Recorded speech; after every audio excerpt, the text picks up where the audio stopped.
tell you something on the way in, though. I was thinking about religion, you know, and I'm listening to this guy on my CD or something. He's talking about how, you know, there's a point where there's no words, right? There's no way you can tell someone about God or right. It has to be an experience. Yeah. Yeah. But he got me thinking, you know. I said, well, that's what metaphors, because you don't tell them. You create this kind of a tension between these elements, whether visual or auditory or written or something, and it's what's left out that creates a tension that sort of points you in that direction to that experience, right? And then I got thinking, well, that's the same thing art is, and that's why if art's not doing that, if it's not pointing you to some new meaning, it doesn't have to be God, but to some new sense of something, then you're not really talking about art. You're probably talking about design, because with design, you always have a problem and you define it, and then you make the solution, right? Yeah. But with God, or with a new meaning that you have no words, or where you have to just sort of indirectly reach for it, you know. Yeah, that was always my criticism of religion.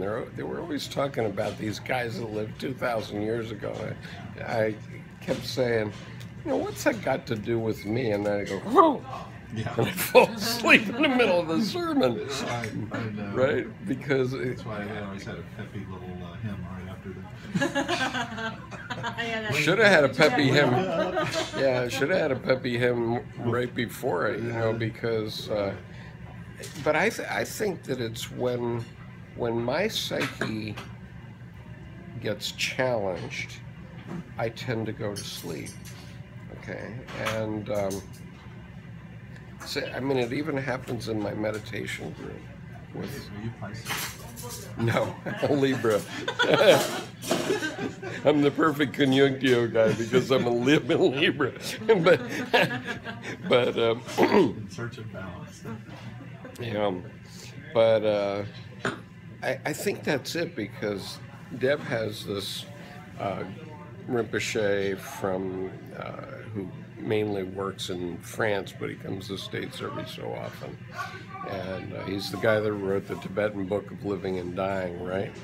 And so I've been at many of his evening presentations, you know, and I'll sit down and he'll start talking, and man, I will go, gunk! It's uncanny. I mean, I cannot stay awake for 5 minutes. Is he on books on tape? And so I think it's my mind, my unconscious, trying to work with it somehow. So it's exactly what you're talking about, and that probably explains why I fell asleep in sermons too. And you know, it used to really irritate me. It happened that when I was 30, I was a deacon in a Reformed church in Rochester. You know, what I was doing as a deacon of a Reformed church, I don't know, except I was the right age, right? Right age to be a sucker. I carry out the trash. You got a title, so. But anyway, we were looking for a new pastor, and one candidate came in and he gave a traditional sermon. The other guy came in and gave a modern sermon that was at least about like something in the 19th century or something like that, not 2,000 years ago, right? And so I really wanted that guy, but the congregation went for the other guy, and which he doesn't rub them the wrong way, so close to home or something. Yeah, maybe that's it. I guess that's it. There's a lot of distance, maybe. I don't know. I just guess. Yeah. Well, I mean, but that's what turned me off, really, to Christianity. I mean, okay, I became a somewhat better Christian when I became a Buddhist, actually.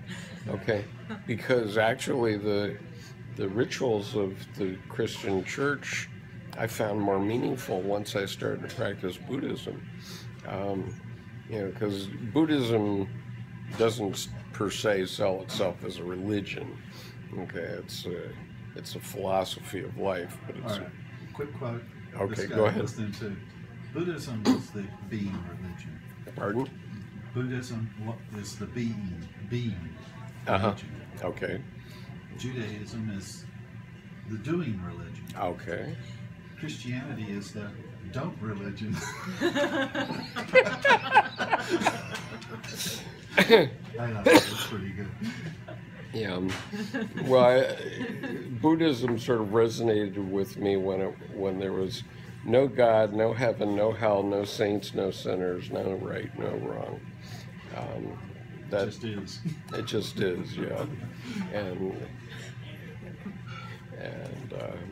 But I mean, in Memories, Dreams, and Reflections, Jung says, well, you know, what the Hindu yogis do is just obliterate all conflict in your mind, and sort of that's the opposite of what I mean, it works fine if you have to have a population of 1.6 billion people living on $1 a day. But also, they were living, maybe in survival mode more so than we do. Yeah. And their whole, they couldn't get anything out of their consciousness. They were always like birds on the lawn. Right. Yeah, no doubt. Yeah. But you correctly got me on the Jackson Pollock piece. You know, when you click the Vietnam connection to that, and you know that definitely was. It was just the way they reacted to it. Yeah, but I had never made that connection. Although, you know, the piece had affected me more than any other piece I'd ever seen. And I used to think Pollock's work was a joke, but it's not. It definitely is not. Yeah, I was just there 6 months or 8, 9 months ago with my sister, who's 8 years older than I am. And we were at the National Gallery. I sort of cajole everyone in there because I like to go in the art area. This was before they redid it, so it's more than that. But you know, they redid the modern art side. Yeah. So Is it done now? Yeah. Oh, It's it been is. done. I was there a couple of months ago. They had the Jackson Pollock sitting out in a weird place. It wasn't in its normal place. But she stopped with her in front of it, and she just looked at it like. And I said, so I thought, well, the best way to start is if you can just let it become perceptual first. Because if once it becomes perceptual and you begin to see a dynamic happening, then maybe you'll begin to see, you know, these connections that are going on inside that you could relate to. Yeah. So I tried to get her to just let it be perceptual. I didn't explain anything. I don't know how it works, but yeah, a lot of people just don't know how to look at something like that. Yeah, and you really can't look at it with a postcard or something like that. No. Same thing with what's his name? Monet. Yeah, or Rothko. You know, you got to have the scale, or even Dubicon. You have to have the scale and the depth because, you know, Monet used to just, I'd say, yeah, so what, you know, you know, lily ponds, you know, why is everybody on about lily ponds, you know, and Then when you're in front of it. yeah, then I went to a Monet exhibit up in what, the Walters Gallery is, or what's the big gallery up in Baltimore? Walters. It's what? The art one's further north. Walters Lake has more. Yeah, I haven't been to that one yet. I've been to a couple of things, but not that one yet. Okay, I think it's the Walters, but I'm not sure. It's in the middle there by itself. Yeah, it's down more downtown. I think I've gone past it with my daughter and said, we got to go there. Yeah. I think it's free admission. Well, there and the Baltimore Museum of Art is awesome. I mean, there's you go in the modern art area of that, and there's like $10 billion worth of paintings on the wall, and they were all collected by Gertrude Stein and the Cohn sisters. Where is this? in the Baltimore Museum of Art. Is that further up? It's northern Baltimore. Yeah. Is it northeast? Yeah, probably Or is sort north. of- Yeah, but it's like in the more the city artsy itself. section. It's like north. yeah, it's east of Interstate 83, right? But it's within the Beltway. Yeah. And- No, I think I've been by. I think I know. We did that one years ago. They had some kind of exhibit. I remember Degas Yeah, Arena.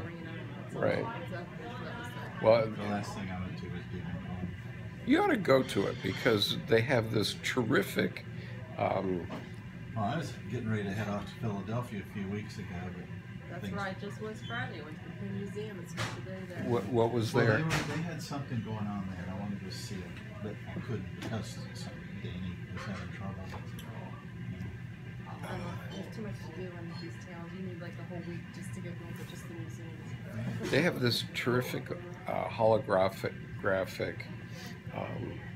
display about the Cone sisters, Etta and Clarabelle and Etta Cone, and Gertrude Stein, who all lived together in Paris around the turn of the last century, right? So around 1900.